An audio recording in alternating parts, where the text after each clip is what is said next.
Quantum की unit number 5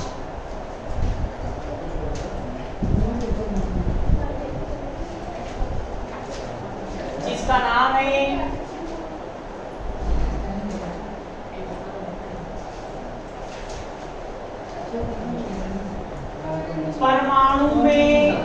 परमाणु के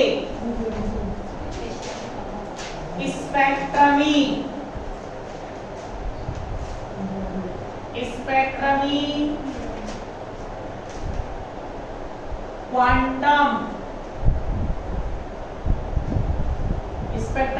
क्वांटम सिद्धांत के अनुप्रयोग।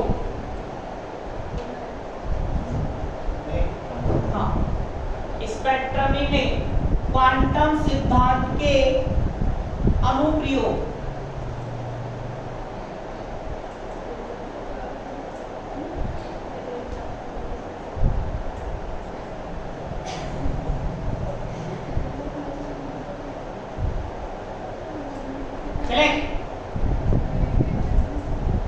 अब तो अपन क्या करेंगे, सुनना ध्यान से। आप इस पीरियड में अपन पढ़ेंगे परमाणु मॉडल। क्या पढ़ेंगे? परमाणु मॉडल। अभी तक जो आप परमाणु मॉडल पढ़ते हुए आते हो वो पढ़ते आते हो चिरसम्मत सिद्धांत से। इससे चिरसम्मत सिद्धांत बताओ, सब परमाणु के संबंध में सबसे पहले मॉडल किसने दिया था? डाल्टन ने। उसके बाद जे थॉमसन, उसके बाद रदरफोर्ड। ये सब बैक टू बैक क्या हो गए? पसंद गए। फिर किसका आया? नील्स बोहर का। नील्स बोहर का आया, वो आज तक चल रहा है। क्यों चल रहा है? क्योंकि बोहर ने क्लासिकल के साथ साथ मॉडर्न फिजिक्स को भी काम में लिया। क्वांटम सिद्धांत को काम में लेकर उसने क्या बनाया? एक परमाणु मॉडल बनाया जो आज तक भी चलता है। उसके बाद कौन आया? सोमरफील्ड आया। तो सबसे पहले अपन क्या करेंगे? बोहर का परमाणु मॉडल पढ़ेंगे जो कि बहुत सिंपल है, जिसमें से क्वेश्चन ही बनता है। फिर आप नाम सुनोगे जीमान प्रभाव, स्टार्क प्रभाव, वो सब इस यूनिट में आएंगे। फिर अपन आगे ये भी सिद्ध करेंगे कि नाभिक के चारों इलेक्ट्रॉन कौन सी गति करता है? नाभिक के चारों इलेक्ट्रॉन कौन सी गति करता है? नाभिक के चारों इलेक्ट्रॉन कौन सी गति करता है?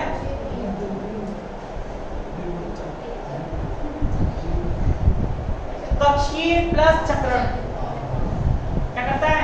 कक्षीय प्लस चक्रण दोनों प्रकार की क्या करता है? गति करता है। मतलब ऐसे तो घूमता ही है, पर भाई पहले ये माना जाता था कि कक्षीय गति करता है, फिर भी बोलेंगे कि कक्षीय गति के साथ साथ क्या करता है? चक्रण गति करता है।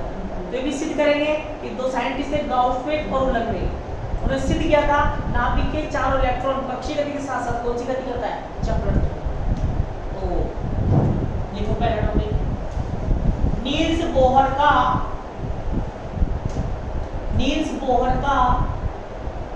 परमाणु मॉडल। नील्स बोहर का परमाणु मॉडल, इसमें लिखो चिरसम्मत अवधारणाओं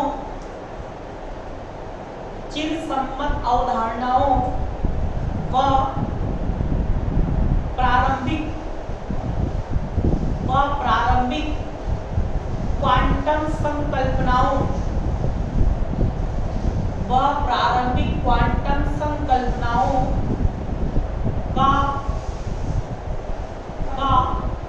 क्वांटम संकल्पनाओं का उपयोग करते हुए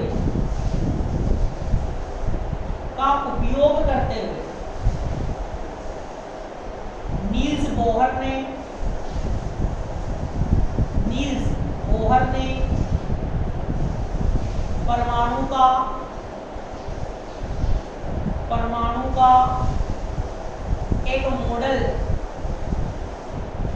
परमाणु का एक मॉडल प्रस्तुत किया जो परिकल्पनाओं पर आधारित है।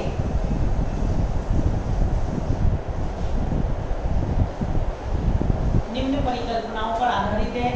फर्स्ट नंबर लिखो,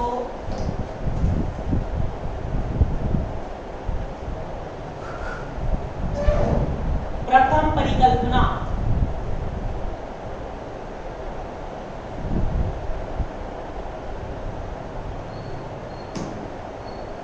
क्या थी प्रथम परिकल्पना? बोहर की।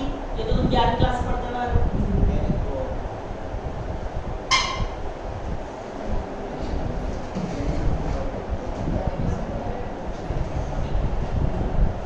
क्या थी? नाभिक के चारों ओर इलेक्ट्रॉन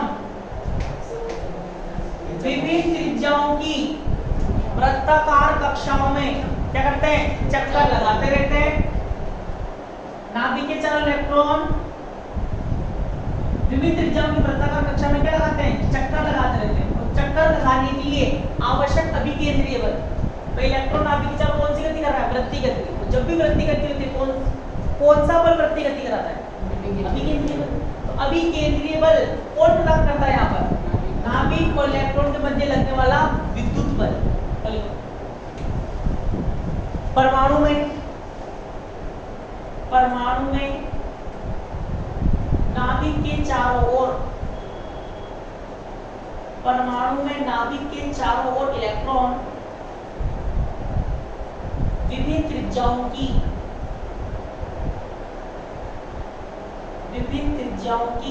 वृत्ताकार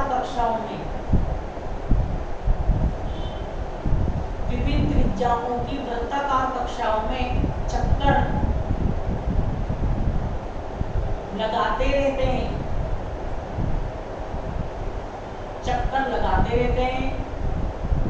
अतः चक्कर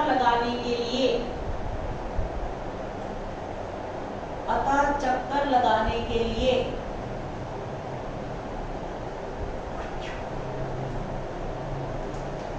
आवश्यक अभिकेंद्रीय बल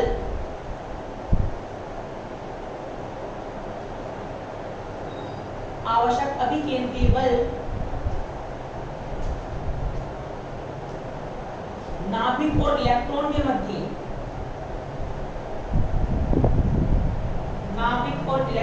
मध्य लगने वाले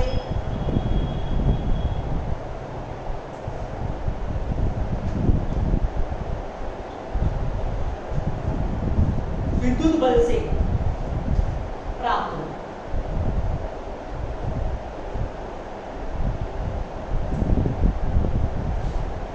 तो बताओ क्या करेंगे? अभिकेंद्रीय बल m v²/r बराबर इनके मध्य विद्युत बल क्या होगा? विद्युत बल का सूत्र क्या होता है? k q1 q2/r तो बराबर k। q1 कौन है? नाभिक पर आवेश कितना होता है? Ze। कौन चक्कर लगा रहा है? इलेक्ट्रॉन पर आवेश क्या होता है? e। बीच की दूरी क्या है? w। तो क्या बन गया? m v²/r k z v²/r। चित्र बनाएंगे, काट देंगे, कोई दिक्कत नहीं। चित्र बनाएंगे तो चित्र बनाएंगे।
थी द्वितीय परिकल्पना?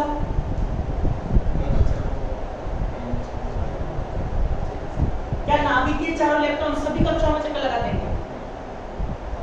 नाभिक के चारों इलेक्ट्रॉन हर कक्षा में चक्कर लगाएंगे। भाई ये नाभिक है, इसके चारों और भी कक्षाएं हैं, उन्हीं कक्षाओं में चक्कर लगाएगा इलेक्ट्रॉन जिनका कोणीय संवेग h/2 पाई का क्या होगा? मान लो पहली इसका है h/2 पाई, इसका हो गया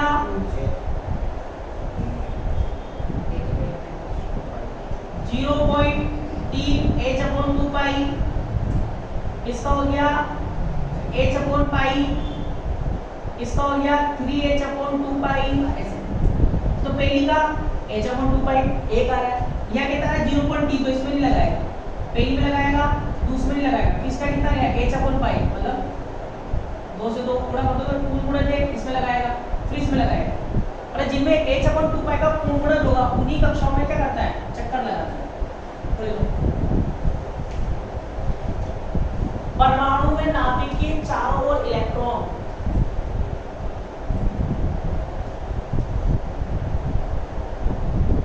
परमाणु में नाभिक के चारों ओर इलेक्ट्रॉन उन्हीं वृत्ताकार कक्षाओं में चक्कर लगाता है, उन्हीं वृत्ताकार कक्षाओं में चक्कर लगाता है जिनका कोणीय संवेग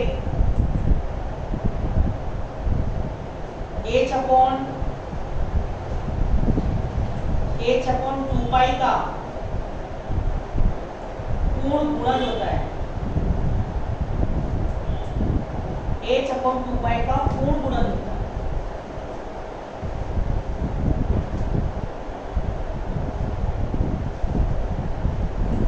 MBR कोणीय संवेग का सूत्र होता है MBR, h/2 पाई का क्या हो? पूर्ण गुणज, जहां n क्या होता है बबलू? 1 2 3 4। पता है n कौन सी क्वांटम संख्या है? कक्षाओं की संख्या बताने वाली क्वांटम संख्या कौन सी होती है?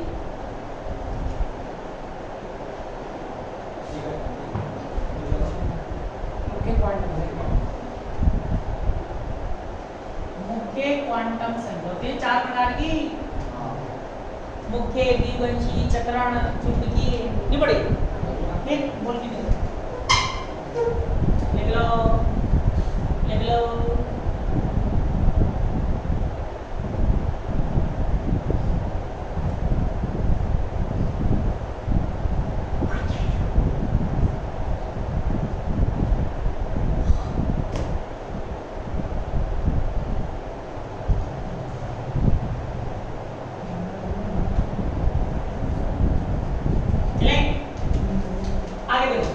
देखो तृतीय परिकल्पना,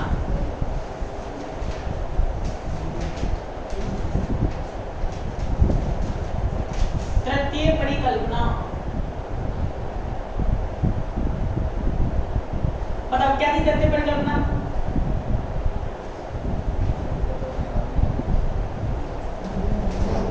रदरफोर्ड जहां फेल हुआ था,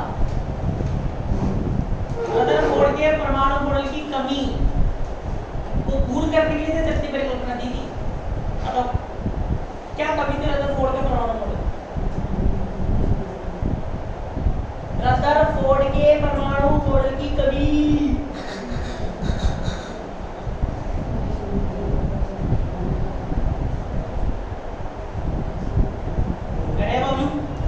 रदरफोर्ड क्या कर रहा था? नाभिक के चारों ओर जब इलेक्ट्रॉन चक्कर लगाता है तो ऊर्जा विकिरित करता है। रदरफोर्ड के अनुसार बताओ, रदरफोर्ड ने क्या कहा था कि जब नाभिक से इलेक्ट्रॉन चक्कर लगाएगा तो ऊर्जा विकिरित करेगा, ऊर्जा विकिरित करेगा। अच्छा ऊर्जा विकिरित करेगा तो इसकी ऊर्जा में क्या आएगी? कमी। और नाभिक इस पर क्या लगा रहा है? आकर्षण बल। इसकी ऊर्जा लगातार घटेगी तो नाभिक का आकर्षण बल क्या होगा? बढ़ेगा और धीरे धीरे नाभिक के पास आता जाएगा और अंत में नाभिक में गिर जाएगा ना। मतलब परमाणु अस्थायी है। किसके अनुसार?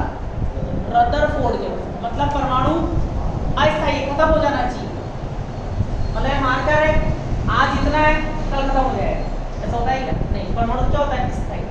तो उसको दूर करने उसने क्या बोला? उसने बोला कि जब परमाणु स्थायी कक्षा में चक्कर लगा रहा है ना, स्थायी कक्षा में चक्कर लगा रहा है तो कोई ऊर्जा विकिरित नहीं करता है, कोई ऊर्जा विकिरित नहीं करता है। कब? जब स्थायी कक्षा में चक्कर लगा रहा है। कब करेगा? जब ये मान लो N1 ये N2 उच्च ऊर्जा स्तर से निम्न ऊर्जा स्तर में आएगा।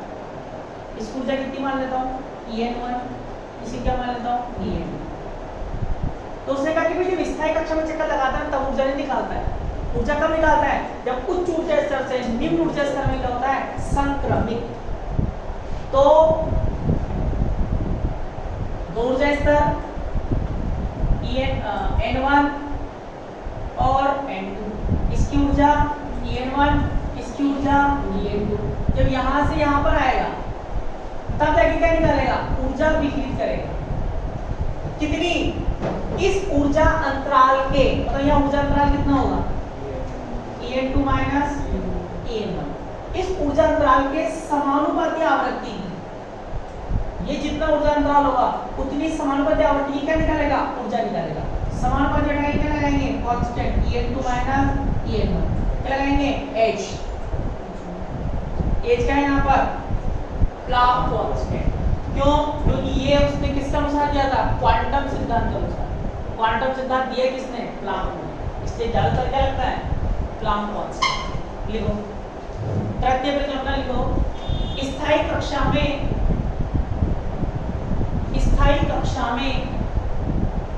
चक्कर लगाता हुआ इलेक्ट्रॉन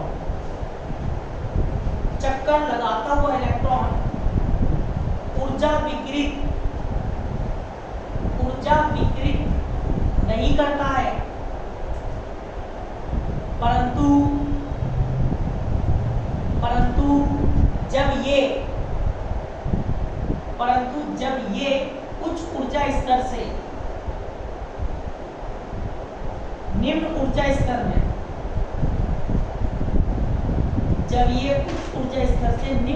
में संक्रमित होते हैं तो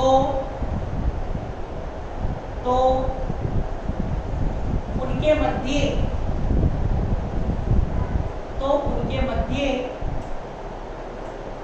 ऊर्जा अंतराल के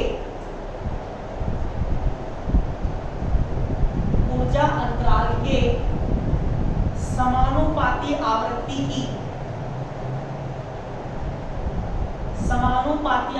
की ऊर्जा विकिरित करता है।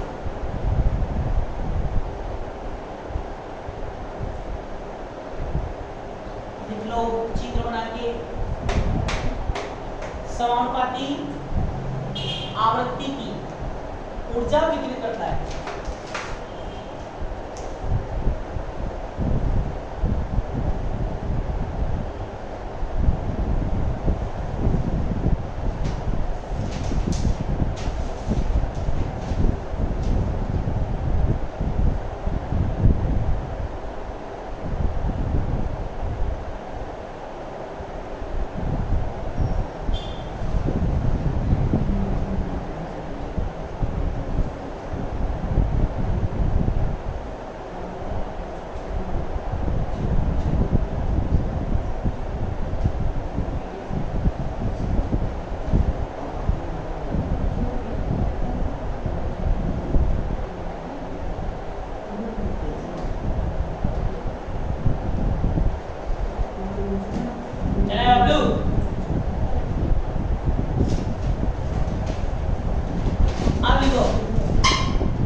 तो सुनो, अभी अपन ने क्या पढ़ा?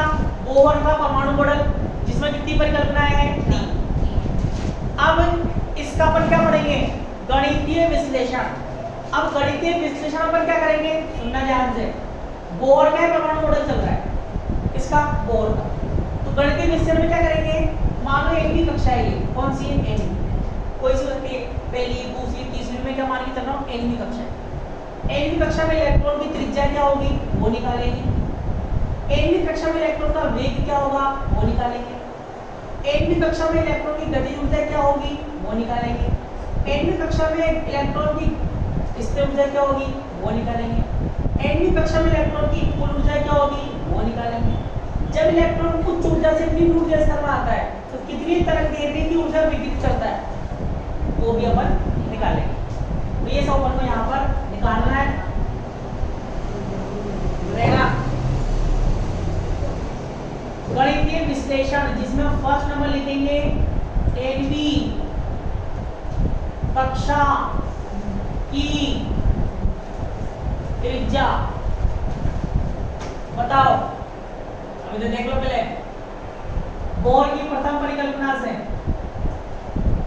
बोहर की प्रथम परिकल्पना से बताओ क्या थी, m v square upon r k z e square upon, बात चल रही है कक्षा की, वेग भी m का, त्रिज्या भी m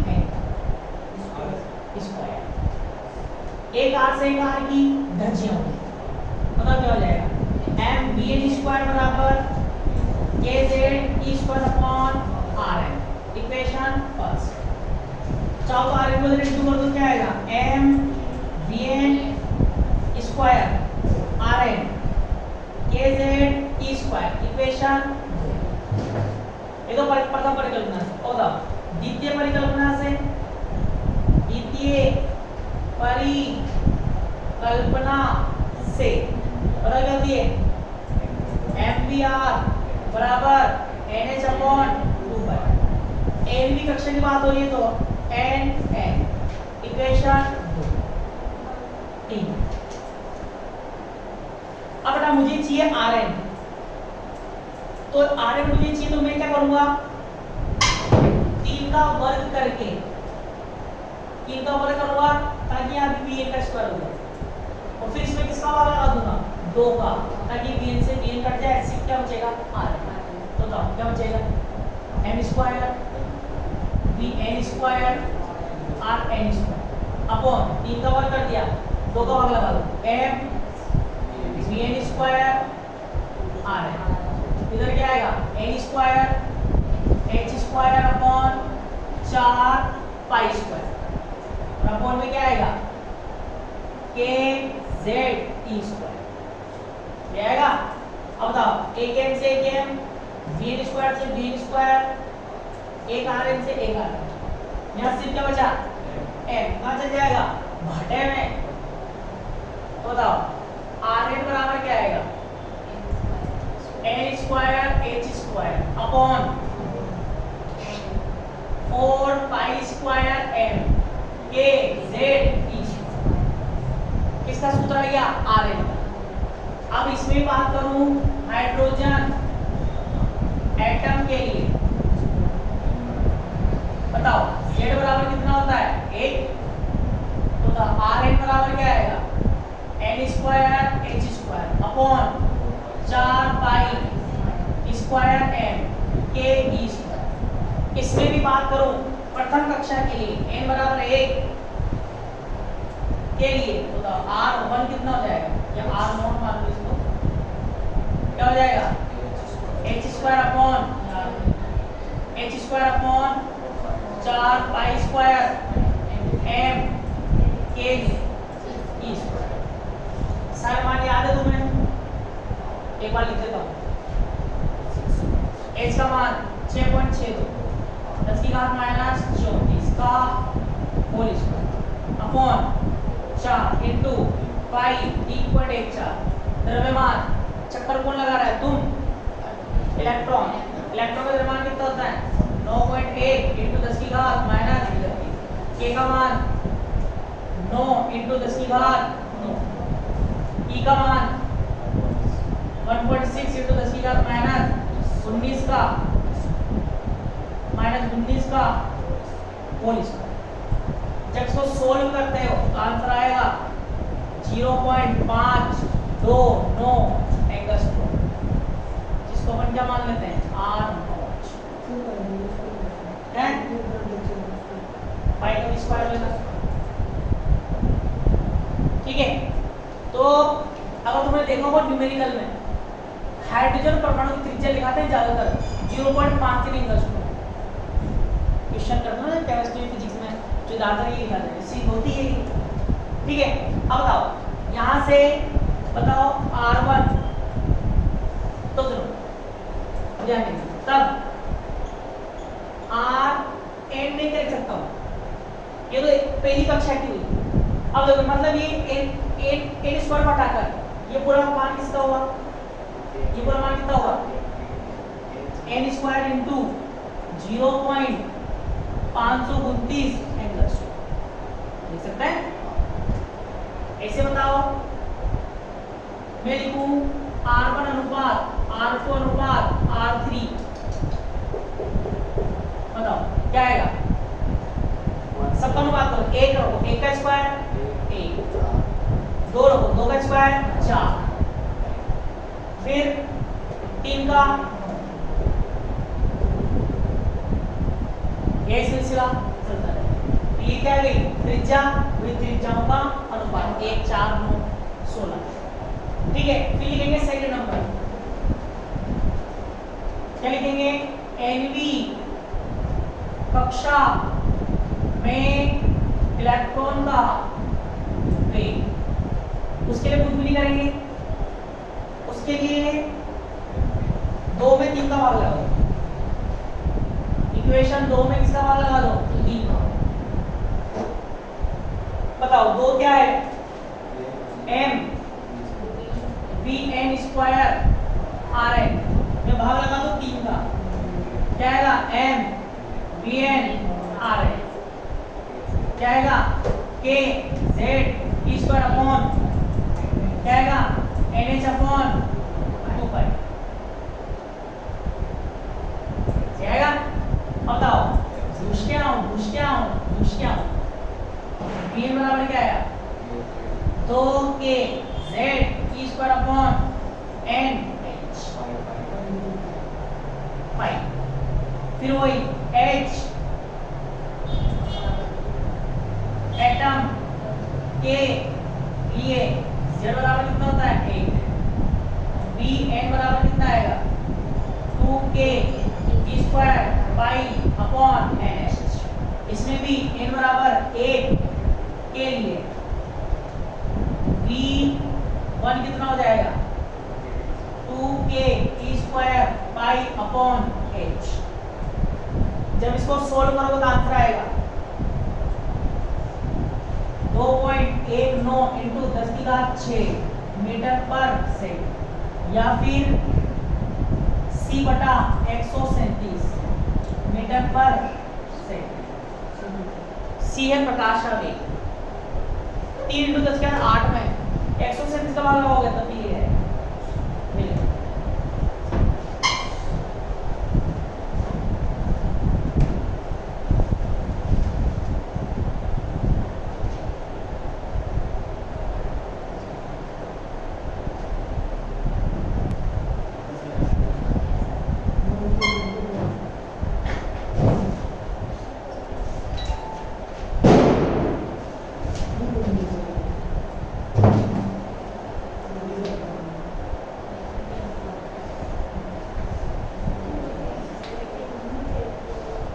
कौन सा नंबर आएगा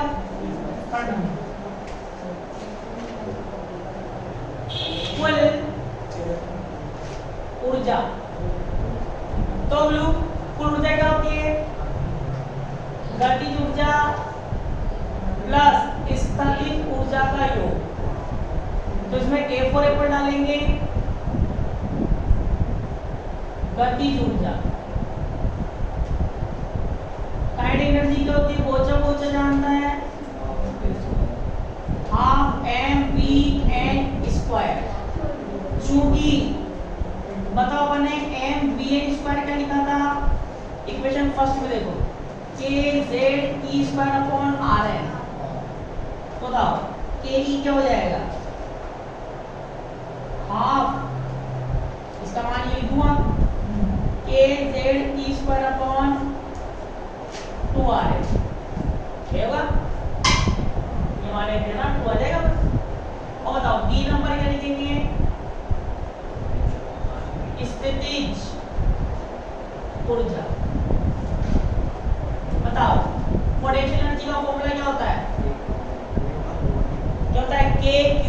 Q2 upon R।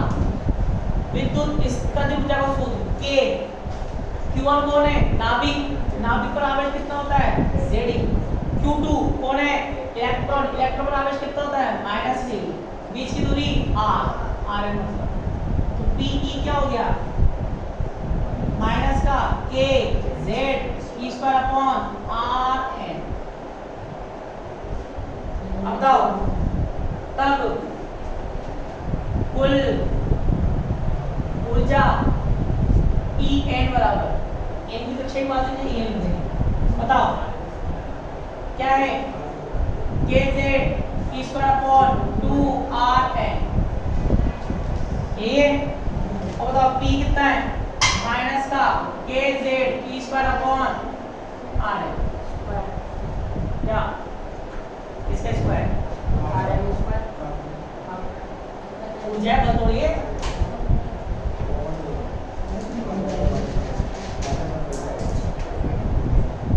R square कर दो तो बल बनता है और ऊर्जा होती है K Q1 Q2 upon R। हो गया? ठीक है। अब बताओ ये गतिज ऊर्जा, ये कौन सी? स्थितिज ऊर्जा। दोनों को क्या कर दिया? जोड़ दिया। मतलब ये आधा ये एक, यह घटा दो नहीं। अब बताओ आधे में से क्या? तो माइनस का आधा kz E square upon 2Rn। अब बताओ चूंकि Rn का मान बताओ। Rn का वो मान बताओ जिसमें Z और N दोनों आते हैं। हाँ 2 4 pi square N K Z E square और ये Rn का मान रखना। En बराबर क्या आएगा? माइनस का K Z E square upon 2। Rn का मान रखूंगा N स्क्वायर H स्क्वायर नीचे और 4 pi square N K Z E square ऊपर। अब बताओ 2 से 4 कितनी बार? 2 बार। तो क्या लिखेंगे? En बराबर माइनस का 2 K square Z square E की power 4 M upon N square H square K square Z square pi square E की पावर 4 हो रही है M। ये बचा K square Z square E की power 4 pi square M N square square ऊपर का बचा 2 कटी गया। चलो 2 से 4 बार कितनी बार कट गया? 2 बार। ठीक है, कितनी बार कट गया? 2 बार। फिर वही H एटम के लिए Z बराबर कितना होता है? 1। तो क्या आएगा? En बराबर माइनस का 2 K square pi square E की power 4 M upon N square H। और बताओ इसमें भी n बराबर 1 के लिए क्या आएगा? E1 बराबर माइनस का 2 K square pi square E की पावर 4 M अपॉन H। इसको सोल्व करोगे तो आंसर आएगा माइनस के 13.6 इलेक्ट्रॉन वोल्ट। तब En क्या हो जाएगा? n स्क्वायर को छोड़ दो, पूरा मान क्या है? माइनस के 13.6 electron volt upon n square. ये तो प्रथम कक्षा की ऊर्जा है। दूसरी के लिए यहाँ 2 रख दो, 2 का स्क्वायर कितना हो जाएगा? 4। 4 का भाग लगा दो, दूसरी ऊर्जा की ऊर्जा देगी। फिर 3 रख दो, 9 का भाग लगा दो, तीसरी क्या देगी? छाप लो बबलू छाप लो।